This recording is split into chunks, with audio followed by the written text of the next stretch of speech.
এখন 11টা বাজে রাত। আমি বাইরে আসছি। বাইরের পরিবেশটা দেন কত সুন্দর, মাশাল্লাহ।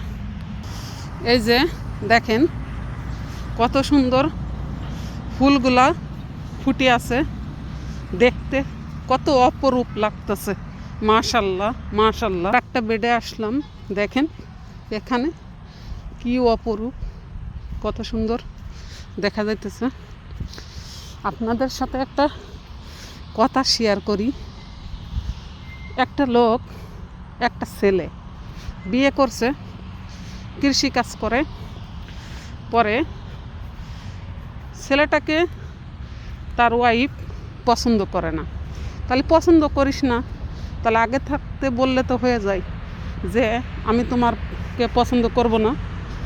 বিয়ে শাদি করছে, এখন শ্বশুরবাড়ি আইসে সে জিনের ভাব ধরছে, যে মেয়েরে জিনে আসর ভর করছে।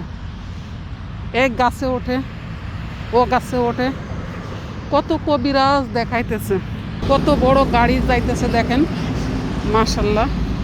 এই যে এটা হচ্ছে একটা দাওয়ার মানে গোল চত্বর।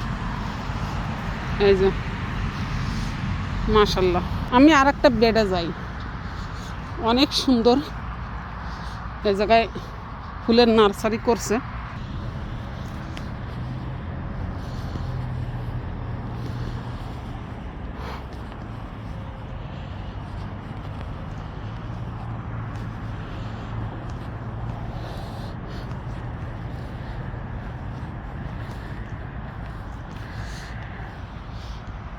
যে কথাগুলো আপনাদের সাথে শেয়ার করতেছিলাম, পরে অনেক কবিরাজ দেখাইছে। দেখানোর পরে ওদের একটা লোক সে শুনতে পাইছে দুলাভাই পরিচয় হয়। সে আইছে, আসার পরে কইছে, মানে সব ঘটনা খুলে বলছে। বলার পরে কইছে কি যে নতুন একটা সাদা লুঙ্গি কিনে নিয়ে আসে। সাদা লুঙ্গি কিনে নিয়ে আসে, একটা গামছা আর একটা মাটির হাঁড়ি, নতুন মাটির হাঁড়ি আনার পরে রুমে কেউ থাকবে না।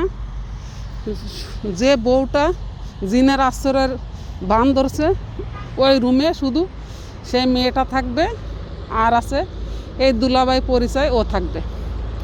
পরে কি করছে, গেছে, এখন ওই মেয়েটা কাপড় মোড়া দিয়ে শুয়ে রয়েছে। তার দ্বারা যে বলতেছে, যে নিজে নিজে বলতেছে যে ওরা ঝাড়ফুঁক করতে আছে, সেই বলতেছে যে সাদা লুঙ্গিটা পরি, আর সাদা লুঙ্গিটা পরে নি, আর এই মাটির পাত্রে একটা করি, এই আর কি, বুঝছেন। একটা পুলিশের গাড়ি ছিল তো এখানে দাঁড়ানো, এই জন্য ভিডিওটা অফ করছিলাম। পরে কইতাছে যে এই রোগ ভালো হয়ে যাবে, তা নুনু বিচি ধোয়াইয়ে ভিজাবো, নুনু বিচি ভালো করে আমি ওর এই পানিতে মুইছে, তারপরে তোমারে খাওয়াবো। তুমি যদি প্রকৃত যদি ভান ধরে থাকো, তাহলে এখনও সময় আছে, ভালো হয়ে যাও। তা না হইলে তোমার কিন্তু নুনু বিচি পানি খাওয়ানো হবে।